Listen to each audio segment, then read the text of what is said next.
The attack on the State Department outpost in Benghazi on September 11th has become a major story in the presidential campaign, on Capitol Hill, and within the national security community.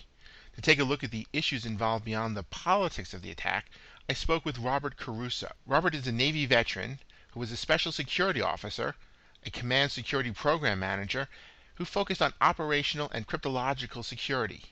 Following his time in the Navy, he worked for the Special Inspector General for Afghan Reconstruction, the independent agency charged with preventing and detecting waste, fraud, and abuse in U.S. reconstruction programs in Afghanistan. He's also worked in the Office of Secretary of Defense on security issues and has consulted with the Department of State to prepare diplomats for the security issues they will face in austere environments such as Benghazi. I recorded the interview with Robert Wednesday afternoon, and as mentioned, the audio is, shall we say, a work in progress.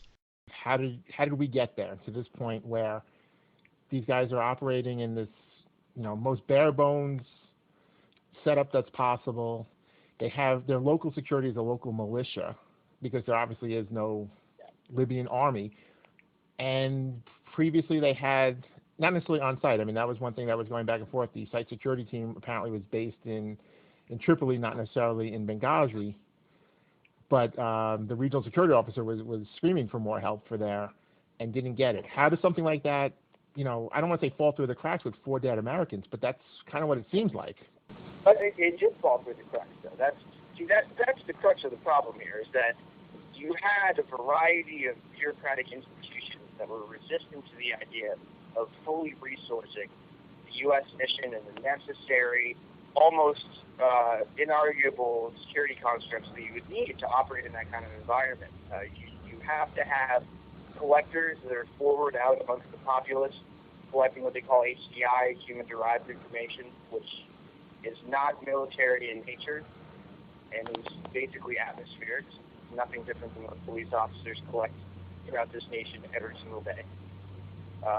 You also have people that are providing, again, what you call dynamic and static site security, with dynamic being the people that are providing executive protection directly to the late ambassador Stevens as he rolls around in and outside of vehicles, to and from the mission itself, to and from meetings, on and off aircraft, and then finally the static site security, which is the actual place, in this case the villa, the U.S. mission. And all of those things were overlooked, or at a minimum, severely marginalized by career civil servants and political appointees in Washington who just didn't feel that that was a requisite amount of security that they needed. And that ultimately resulted in their death. How do we get to a point where people decide that? Who looks at that? You're talking about training field personnel, but the people back at Maine State, have to look at this and say, they were obviously getting information from the field. Nordstrom, documented the hell out of that and said, this is why we need this. And they left him with that. Is it ideological? Was it a political thing? I can't imagine what the political blowback is saying, well, we're going to keep, the security at a higher level. We're going to put a couple more special forces operators in there.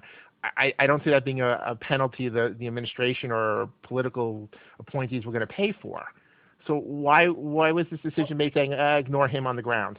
That's where this gets very convoluted and quite interesting from an operational standpoint, is the information that I'm privy to in the open source, that is in the public domain thus far. What's incredibly troubling to me is this appears to be an ideological aversion to not thinking about how much of a high-threat environment it is that they were dealing with here. And you have both the Deputy Assistant Secretary of State for Installations and Management, Charlene Lamb, but also whomever was the chief of mission, and it is illegal under U.S. law to speculate who that would be, but whoever it is that is protected by the Intelligence Identities Protection Act in Tripoli, not Benghazi, who would have ultimately been in charge of the security and personnel in the safe house in Benghazi.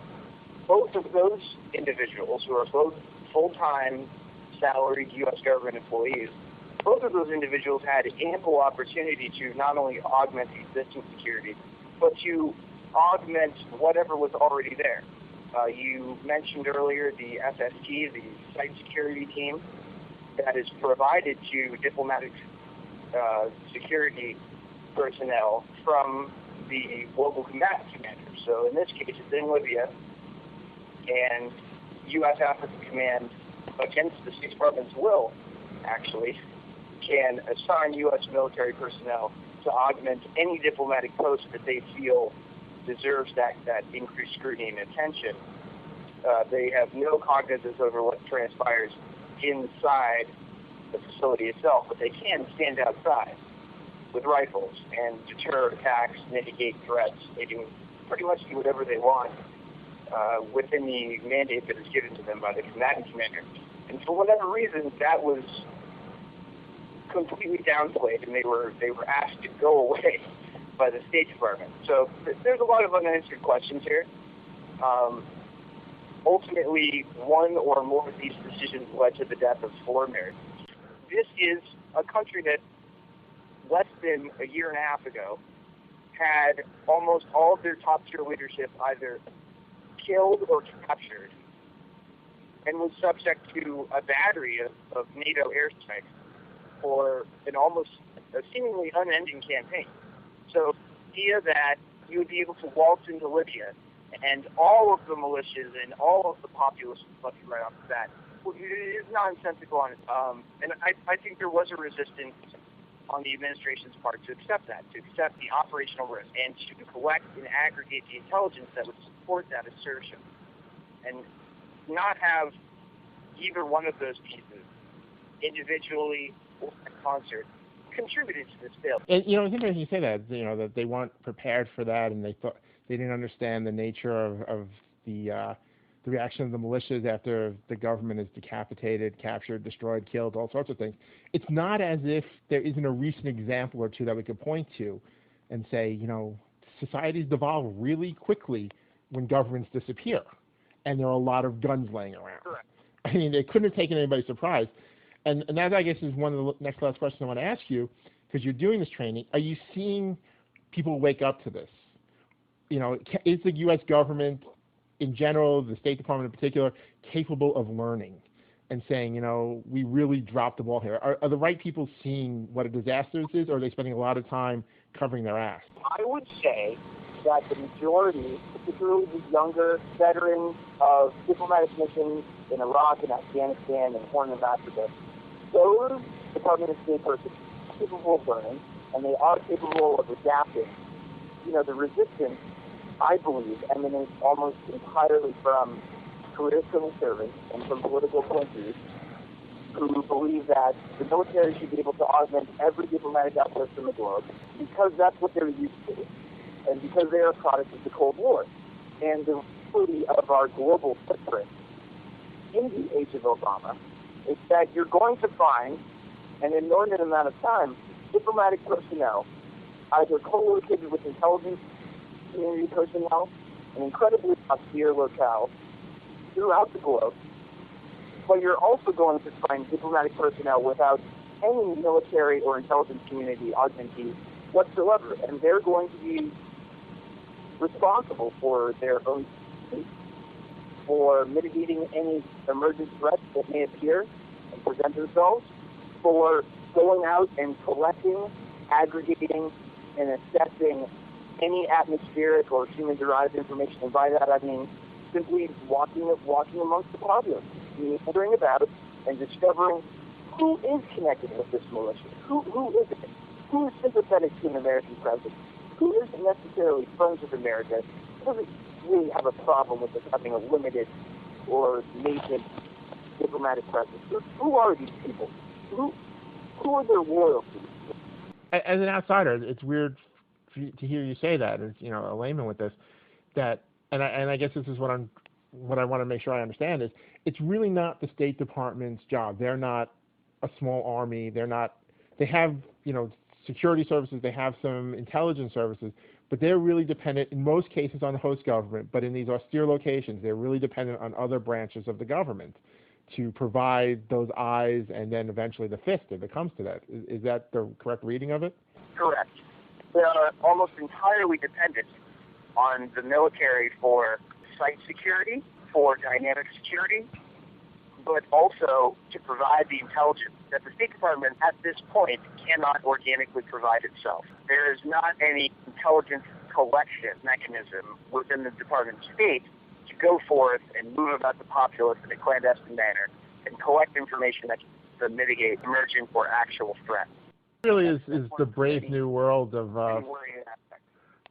frontier diplomacy, in a sense. You know, a lot of this is being sorted out as it goes along, because we're seeing these. This is where the action is. I mean, it's probably lovely to be posted in Vienna or London, but you know, that's sort of a whole different thing than being in Benghazi or the Horn of Africa. Absolutely. And I mean, since the inception of this nation, we've had diplomats requisite personal courage and personal initiative to go forth abroad and to engage in public diplomacy on behalf of the United States, to articulate our values, to protect and articulate our interests abroad. And they've had no shortage of the requisite amount of courage and initiative to go forth and do those kinds of things.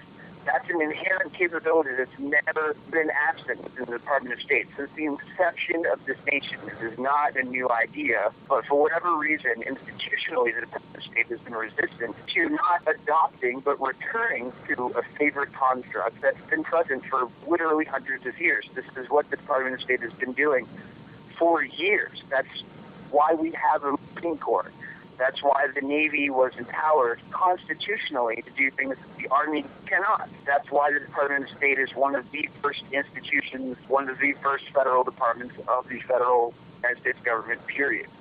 It's one of the oldest. For precisely that reason, they're there to go forth into dangerous and unknown territory and to project American ideal and articulate our values abroad in uncertain and dangerous territory. So the idea that they're not prepared is ludicrous on its face and nonsensical in practice.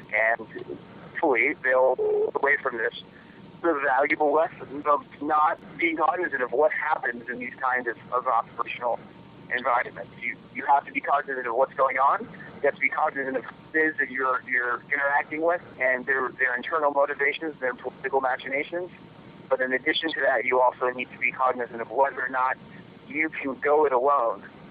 And if you can't, to have the personal courage to accept that you can't do that internally, to do that organically, and to ask the military or the intelligence community for help.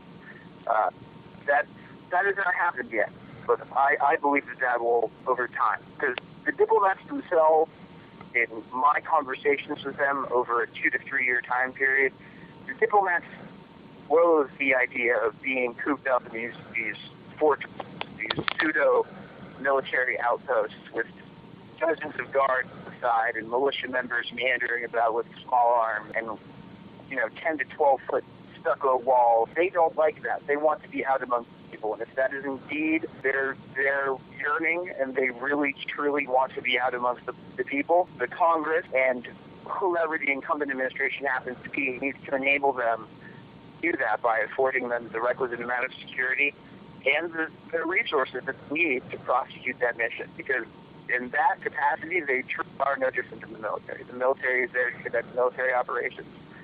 Intelligence is there to collect and aggregate information from a variety of sources, and the diplomats are there to conduct diplomacy, go figure, to not only engage in public diplomacy with others, but also to articulate in a one-way conversation our values and our interests and what we need from whether it's the host nation or a belligerent government. Thanks to Robert Caruso, U.S. Navy veteran, security expert, and Twitter maven. You can follow him at Robert Caruso, that's Caruso. I'm Drew from Ace of Spades. Thanks for listening.